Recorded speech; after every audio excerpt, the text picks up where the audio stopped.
Welcome back नाज़रीन। Programme के इस हिस्से में हम जिक्र करेंगे बरतानिया का, जहां एक और सियासी बहरान जो है उसने जन्म ले लिया है क्योंकि एक और वज़ीर आज़म ने इस्तीफ़ा दे दिया है।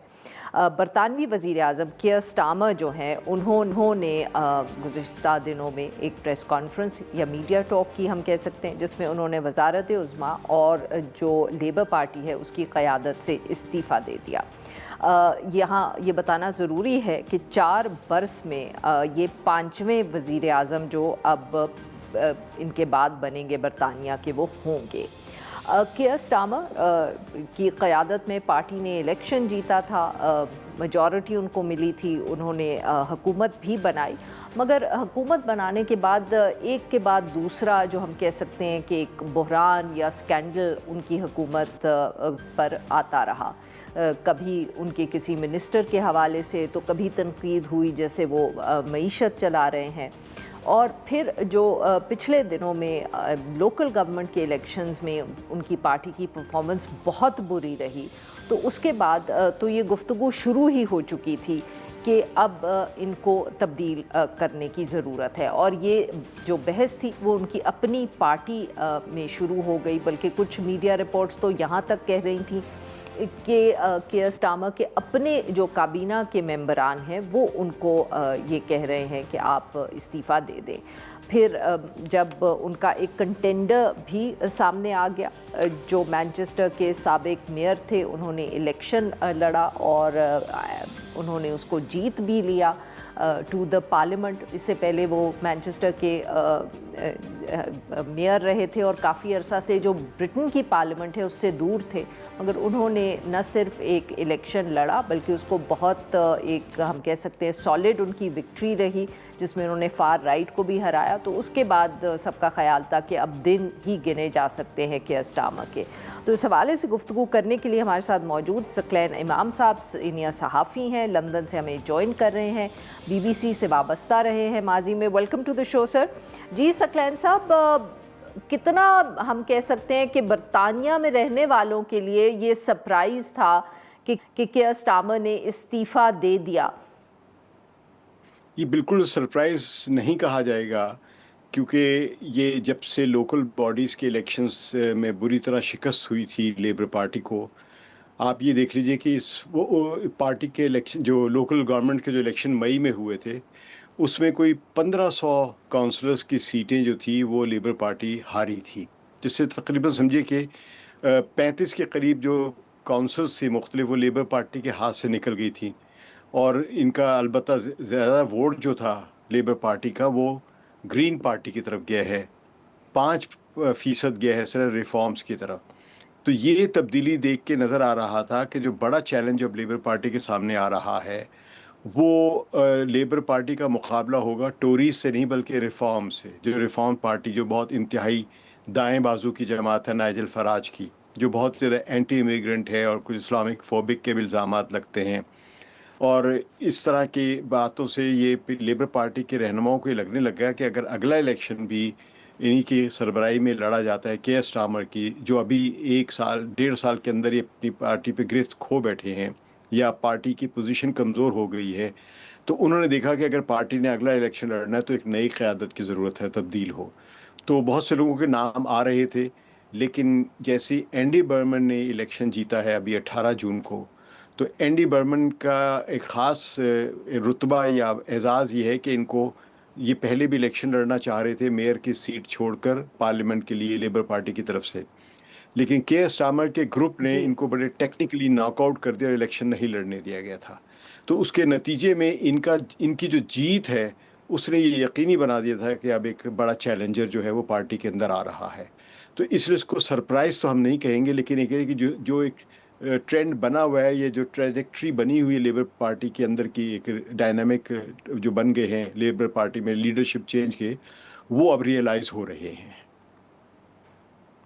सकलैन साहब, अब जुलाई में कहा जा रहा है, उन्होंने खुद ही अपनी तकरीर में कहा कि ये इलेक्शन होगा पार्टी का, एंड ऑब्वियसली जो भी पार्टी की क़यादत इलेक्शन जीतेगा वज़ीर आज़म वही बनेगा। पर क्या आपको लगता है कि जब तक ये इलेक्शन होगा, और ये माजी में हमने देखा है कि कोई और लोग भी एंडी बर्नहम के अलावा इस इलेक्शन में आ जाएंगे और कोई जिस तरह इलेक्शंस होते हैं जमातों के, कोई एक डार्क हॉर्स जो होता है वो बाद में आके भी जीत जाता है, ये is that a possibility in the coming election for labour? Arfa देखिए, वी कांट रूल आउट कि कोई नहीं आएगा, कोई डार्क हाउस सामने आ सकता है, ये सब इम्कानात होते हैं। सियासत आपको मालूम है प्रोबेबिलिटीज़ का खेल है। लेकिन जो फ़िलहाल के जो हक़ाइक़ नज़र आ रहे हैं, जो अभी हमें जो देख रहे हैं कि अभी तक किसी भी कैंडिडेट ने अपना नाम नहीं लाया है। दूसरे के कैंडिडेट के लिए जीतने के लिए ज़रूरी है कि वो 80% जो सिटिंग एमपीज़ हैं, 80 एमपी बनते हैं, लेकिन 20% ऑफ द सिटिंग एमपीज़ जो कि 80 या 81 नंबर बनता है, इनके दस्तखत के साथ उसकी नॉमिनेशन होनी चाहिए। तो हमें इतने कम वक्त में जी। नज़र नहीं आ रहा कि कोई भी कैंडिडेट जो है वो 81 एमपीज़ के दस्तखत लेकर अपनी नॉमिनेशन जो है वो इस पार्टी के इलेक्शन में या पार्टी की लीडरशिप के लिए वो कंटेस्ट करे। तो लग ये रहा है कि ये अकेले ही कैंडिडेट शायद रह जाएं, और अगर ये अकेले रह जाते हैं तो ये समझे कि जुलाई के वस्त में ये वज़ीर आज़म बन जाएंगे। इनको सितंबर का भी इंतज़ार करने की ज़रूरत नहीं होगी। और सकलैन साहब, अगर ये जैसे कि आपने कहा कि जुलाई में बन जाते हैं, अब तो उस हवाले से भी ये तनकीद कहें या ये सवालात उठ रहे हैं कि क्या वो तैयार है इस पोजीशन के लिए, क्योंकि केयर स्टार्मर के लिए भी इलेक्शंस जो वो हारे, जो स्कैंडल्स रहे वो तो एक तरफ, बट उनकी मईशत की हैंडलिंग जो रही उस पर भी उन पर बहुत तनकीद हुई।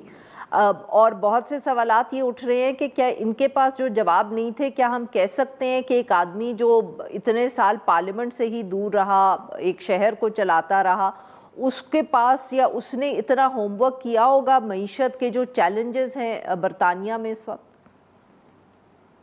देखिए, आपकी बात अपनी जगह बिल्कुल दुरुस्त है कि चैलेंजेस हैं, और सबसे बड़ा चैलेंज इकॉनमी है यहाँ पे इस वक्त, क्योंकि के स्टार्मर के सामने जो सारे मसाइल थे वो उसके अपने बनाए हुए नहीं थे। और अगर तारीख़ जब भी उनके बारे में कोई बात करेगी तो उन पर बहुत सारे इल्ज़ामात लगेंगे, लेकिन ये कम ही कहा जाएगा कि इकॉनमी हैंडल करने में वो नाकाम रहे। इकॉनमी में हैंडल करने के लिए जो उन्होंने रिफॉर्म्स मुतारिफ़ कराई हैं वो हैं तो सारी न्यू लिबरल पॉलिसीज़ वाली, यानी टैक्स का रेट बढ़ा दिया। इस वक्त बरतानिया में 38% है उनका जो टोटल जो इनकम कह लें, जो कि लोगों पर जो टैक्स लग रहा है उनकी इनकम पे, वो 38%, which is one of the highest rates. लेकिन उसके बावजूद भी एक मार्केट ने उनके साथ साथ दिया, यानी इंडेक्स रेट या स्टॉक रेट्स जो होते हैं वो मार्केट्स के, स्टॉक मार्केट्स के, वो कम नहीं हुए। दबाव अलबत्ता है, क्योंकि इस वक्त जो बरतानिया का जो टोटल जीडीपी रेशो के लिहाज से जो कर्ज़ है वो 95% है, जो कि बहुत ज़्यादा है। और फिर जो इनका अखराजात है डेट सही। सर्विसिंग के, वो तकरीबन 8% से ज़्यादा हैं हर बजट में। यानी वो काफ़ी ज़्यादा, यानी तरक्की याफ्ता ममालिक के अगर फहरिस्त में देखें तो यहाँ पे अमूमन यहाँ पे 2 या 3% हैं या 4% भी हैं, लेकिन बहरहाल अमेरिका का 10% है तो इनका 8% है। लेकिन अमेरिका की इकॉनमी बहुत बड़ी, और अमेरिका की इकॉनमी को दूसरी बहुत बड़ी सपोर्ट्स है, दुनिया में सबसे बड़ी उनकी मोनोपोली है। बरतानिया के लिए ये मसाइल हैं। अब ये जो के स्टार्मर ने जो रिफॉर्म्स की थी उनको इन्होंने जारी रखने का ऐलान कर दिया है कि अभी एकदम से चेंज नहीं करेंगे, लेकिन एक जो चीज़ है, उम्मीद जो दिला रहे हैं, जिससे ये है कि पार्टी को ये एक हौसला दे सकेंगे और अपने वोटर्स को भी, यानी इनके जो लेबर पार्टी के जो अपने सपोर्टर्स हैं, जिनमें खासतौर पर यूनियंस है, वो इनसे अब मुतनफ़र हो रही थी अपनी ही पार्टी लेबर पार्टी के साथ। तो वो जो यूनियन इनका बहुत बड़ा एक, आप समझे कि इनके जो भी अज्जाए तरकीबी बनते हैं उनमें जी। उनका बहुत बड़ा किरदार होता है। तो वो यूनियंस इनसे मुतमईन हो सकेंगी, क्योंकि इन्होंने मैनचेस्टर के मेयर की हैसियत से जो इकनॉमिक पॉलिसीज़ अपनाई थी उनमें कुछ चीज़ों को दोबारा रियासत के कंट्रोल में लेना था, जो कि यूनियंस का बहुत बड़ा मुतालबा है। तो ये हो सकता है यूनियंस की सतह पर या उनके मुतालबात के ऐन मुताबिक तो चीज़ों को कंट्रोल ना करें, नेशनलाइज ना करें, लेकिन कंट्रोल ज़रूर बढ़ाएंगे। जो अब तक यहाँ पे बिल्कुल एक न्यू लिबरल पॉलिसीज़ के तहत बिल्कुल प्राइवेटाइजेशन की तरफ जाता रहा है गुज़िश्ता 20-30 सालों से, टोनी ब्लेयर के ज़माने से, उससे भी सही। पहले से। तो ये एक तब्दीली एक है जिससे उम्मीद बनेगी, और जो लेबर पार्टी के खासतौर पर जो वोटर्स हैं, जैसे कि मैंने अर्ज़ किया, ग्रीन पार्टी की तरफ चले गए, उनके तकरीबन 35% जी। वोट, और रिफॉर्म्स की तरफ चले गए, वो वापस आ सकते हैं, क्योंकि रिफॉर्म की तरफ जो ज़्यादा वोट जो गया था वो मिडलैंड, यानी आप कह जो जिसको मिडिल इंग्लैंड का हिस्सा कहते हैं, जो कि आप समझे कि ये इंग्लैंड के। इंग्लैंड का मेन हिस्सा, यानी जो बर्मिंघम से लेकर ऊपर मैनचेस्टर तक का जो इलाका है, स्कॉटलैंड से पहले का इलाका जो है, या नॉटिंगम वगैरह, इस तरह के जो इलाके हैं, इनमें अब मैं मैप नहीं मेरे पास, मैं बताता, इन इलाकों में ज़्यादातर वोट जो है वो रिफॉर्म्स की तरफ गए हैं। नॉर्थ ऑफ लंदन ही कहते हैं ना सर उसको। जी जी जी जी, नॉर्थ ऑफ लंदन भी कह सकते हो, ऊपर की तरफ का हिस्सा मैनचेस्टर तक, ये बहुत बड़ा इलाका है।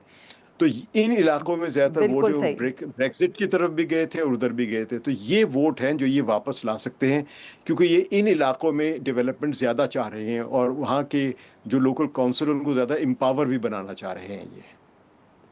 बहुत बहुत शुक्रिया सकलैन साहब, आपने हमारे लिए वक्त निकाला। नाज़रीन, आएंगे हम एक छोटी सी ब्रेक, और जब हम ब्रेक से वापस आएंगे तो हम बात करेंगे इस्लामाबाद में, और वहाँ इस्लामाबाद की जो इतवार, मशहूर इतवार बाज़ार है जिसमें एक दफ़े फिर आग लगी है।